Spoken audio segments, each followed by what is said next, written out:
तुलसी मानस मंदिर काशी के आधुनिक मंदिरों में एक बहुत ही मनोरम मंदिर है। ये मंदिर वाराणसी कैंट से लगभग 5 किलोमीटर दूर दुर्गा मंदिर के पास और रेलवे स्टेशन से 7 किलोमीटर दूर स्थित है। ये मंदिर गोस्वामी तुलसीदास जी द्वारा लिखित श्री रामचरितमानस को समर्पित मंदिर है। कहा जाता है कि गोस्वामी तुलसीदास जी ने महाकाव्य श्री रामचरितमानस की रचना हिंदी भाषा की अवधी बोली में इसी स्थान पर की थी, इसलिए इस मंदिर को तुलसी मानस मंदिर कहा जाता है। लोगों का कहना है कि पहले एक छोटा सा मंदिर हुआ करता था। सन 1964 में कलकत्ता के एक व्यापारी सेठ रतन लाल सुरेका ने तुलसी मानस मंदिर का निर्माण करवाया था। मंदिर का उद्घाटन भारत के तत्कालीन राष्ट्रपति डॉक्टर सर्वपल्ली राधाकृष्णन ने 1964 में किया था। तुलसी भरोसे राम के निर्भय होके सोए, अनहोनी होनी नहीं और होनी होए सो होए। जी हाँ दोस्तों, ये है तुलसीदास जी का दोहा और इस समय जहाँ मैं खड़ी हूँ वो है तुलसी मानस मंदिर, जो कि है वाराणसी में स्थित। और ये सबसे अच्छी बात जो इस मंदिर की है वो ये है, कहना चाहिए जिस वजह से मंदिर बनाया गया है तुलसीदास जी के स्मरण में, वो ये है कि यहाँ पे रामचरितमानस का जो निर्माण किया गया था, जो लिखी गई थी रामचरितमानस तुलसीदास जी के द्वारा, वो इसी जगह पे लिखी गई थी। तो चलिए दोस्तों, करते हैं हम अपने महान गोस्वामी तुलसीदास जी के दर्शन और उसके साथ ही श्री राम के उन्होंने चौपाइयाँ जो यहाँ पे लिखी हैं और श्री राम का देखते ही, इस सारी जगह को देखते ही श्री राम की जो अनुभूति होती है वो बहुत ही असीम है। तो चलिए करते हैं दर्शन श्री राम के और तुलसीदास जी के।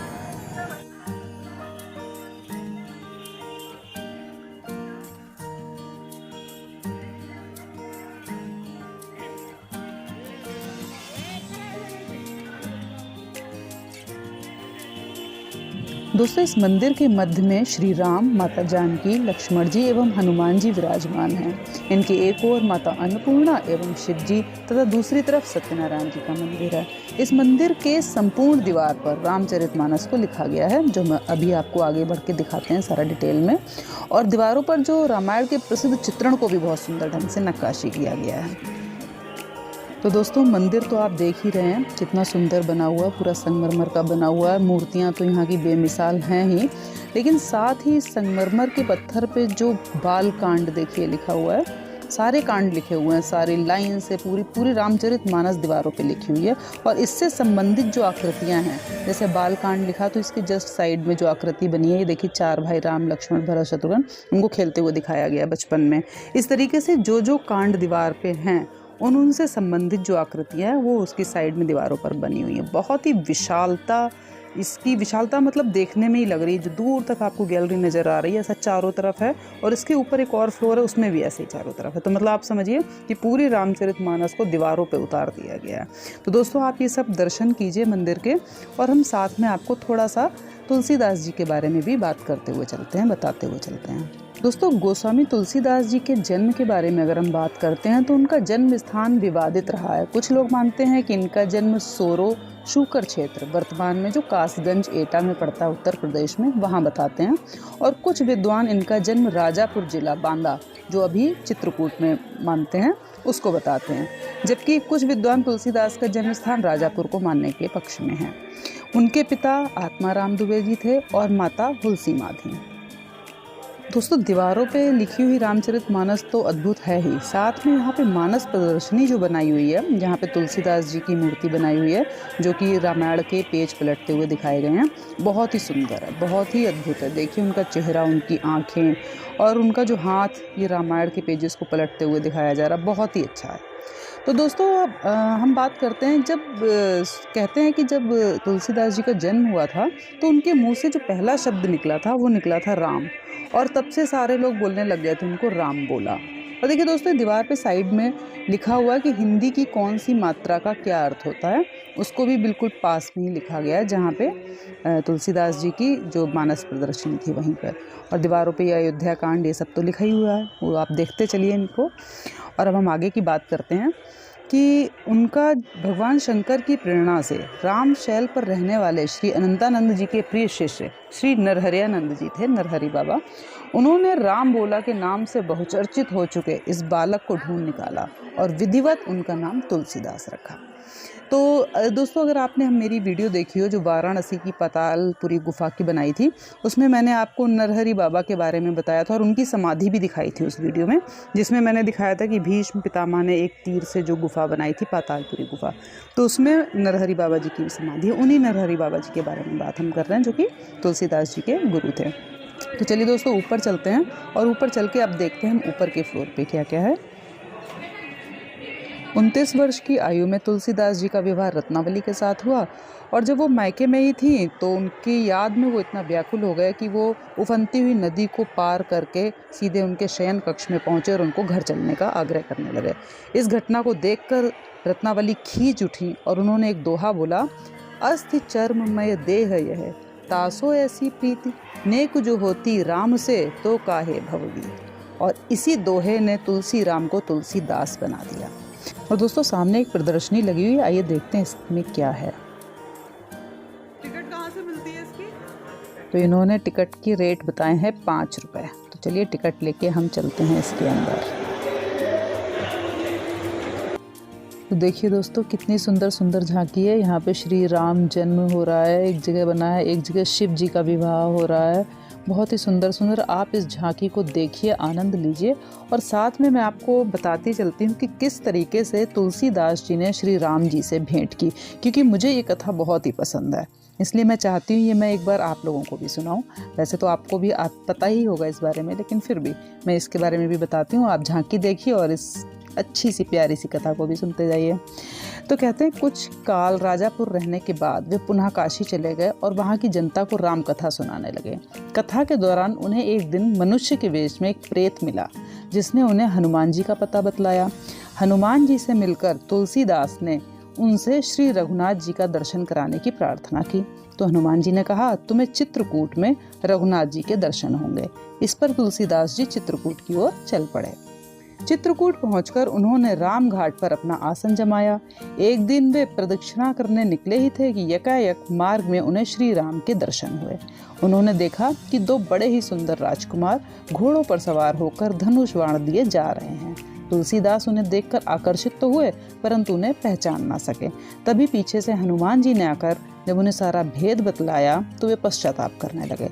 इस पर हनुमान जी ने उन्हें सांत्वना दी और कहा, प्रातःकाल फिर दर्शन होंगे।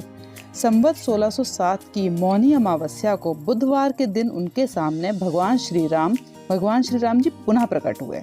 उन्होंने बालक रूप में आकर तुलसीदास से कहा, बाबा हमें चंदन चाहिए, क्या आप हमें चंदन दे सकते हैं? हनुमान जी ने सोचा कहीं वे इस बार भी धोखा न खा जाएं, इसलिए उन्होंने तोते का रूप धारण करके ये दोहा कहा, चित्रकूट के घाट पर भई चंदन की भीड़, तुलसीदास चंदन घिसे तिलक देत रघुवीर। तुलसीदास भगवान श्री राम जी की उस अद्भुत छवि को निहार कर अपने शरीर की सुध बुद्धि भूल गए। अंतत्वगत्वा भगवान ने स्वयं अपने हाथ से चंदन लेकर अपने तथा तुलसीदास जी के मस्तक पर लगाया और अंतर ध्यान हो गया। दोस्तों, ये कथा सुनने के बाद मन एकदम भाव विभोर उठता है कि हाँ, आज भी ईश्वर जो है हमारे सामने ही है, बस हमें सिर्फ उनको अंतरात्मा से याद करने की देर है। ये देखिए कितनी सुंदर सुंदर, ये नरसिंह देव भगवान जी हैं, ये देवी माता शेरावाली माता ऊपर हैं। बहुत ही सुंदर झांकी बनी है। गणेश जी हैं, हर तरीके की देवी देवता भगवान की झांकियाँ कितनी सुंदर तरीके से, विष्णु लक्ष्मी जी हैं, सारे यहाँ पे हैं। तो दोस्तों, बहुत ही अच्छी झांकी बनाई गई है। ये देखिए सीता का जो अग्नि परीक्षा हुई थी उसको दिखाया गया है और ये अग्नि बनाई गई, छोटे छोटे से रिबन को काट के लगाया गया और पंखे की हवा से उड़ रहा है। और मेरी फेवरेट है ये मीरा जी, जो मेरी सबसे ज़्यादा फेवरेट है। बहुत ही अच्छी लगती है मुझे मीराबाई जी, और उनका ये बनाया भी बहुत सुंदर है। यहाँ पे देखिए, यहाँ पे कृष्ण जी हैं छोटे से बाल रूप में, और इसकी दूसरी साइड में भी थोड़ी थोड़ी मूर्तियाँ और झांकियाँ बनी हुई हैं। ये देखिए कितनी सुंदर तरीके से बनाया गया है। और इसकी अगली झांकी देखिए दोस्तों, पूरा राजमहल सा बनाया हुआ है। और ये कृष्ण जी अपनी माँ का पल्लू पकड़े हुए हैं, दही मथ रही हैं उनकी पांची, यशोदा माँ दही मथ रही हैं और कृष्ण जी उनका पल्ला पकड़े हुए हैं। कितना अच्छा लग रहा है। और थोड़े आगे आते हैं तो एक और झांकी है। ये देखिए राम लक्ष्मण और जहाँ पे राम लक्ष्मण जी हों वहाँ हनुमान ना हो, ऐसा तो हो नहीं सकता। और उसके एक साइड में सूरदास जी हैं और कृष्ण जी सुन रहे हैं गाना सूरदास जी का। और एक तरफ शिव पार्वती हैं, एक तरफ शिवलिंग भी बना हुआ, मतलब बहुत ही सुंदर है यहाँ पे। कोई चीज़ ऐसी नहीं जिसको हम ये कह सकें कि ज़्यादा अच्छा नहीं लग रहा, बहुत ही अच्छा, एक से बढ़ के एक को देखो तो अगला उससे भी ज़्यादा अच्छा लगता है, इस तरीके का कुछ हो रहा है। तो दोस्तों ये झांकी आप देखिए, और हम आपको एक अंतिम बात और बता देते हैं श्री तुलसीदास जी के बारे में कि उनकी मृत्यु कब और कैसे हुई थी।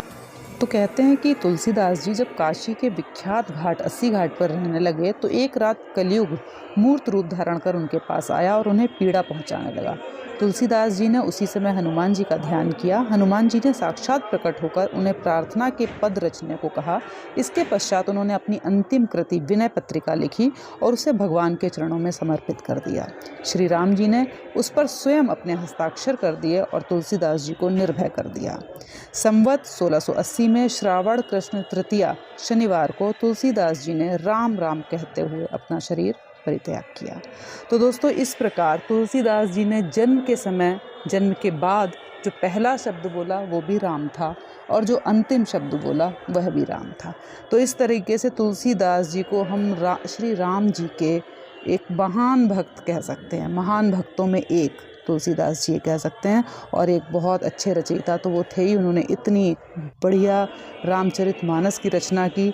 ऐसे तुलसीदास जी को मेरा शत शत नमन और उनके गुरु नरहरि बाबा को शत शत नमन। और चलिए दोस्तों अब हम निकलते हैं इस मंदिर से बाहर। और देखिए ये बाहर निकलने के बाद जो मंदिर के मेन गेट के अंदर और इस मंदिर के बाहर जो बीच का एरिया है वो सारा देखिए कितना अच्छा लग रहा, पार्क जैसा नज़र आ रहा, बहुत ही सुंदर है। और हम चल रहे हैं वापस। अब हम आपको मिलेंगे अगले वीडियो में एक नए मंदिर के साथ, नए आश्रम के साथ, नई गुफाओं के साथ, नए पहाड़ों के साथ। तब तक बने रहिए मेरे साथ ड्रॉप ऑफ ब्रह्मांड में और अपना प्यार यूं ही देते रहिए। अगर आपको वीडियो अच्छा लगा हो तो प्लीज़ वीडियो को लाइक कीजिए, सब्सक्राइब कीजिए। जय श्री राम, जय श्री राम। श्री राम हम पे, हम सब पे अपनी कृपा हमेशा यूं ही बनाए रखें और आप हमारे साथ बने रहें।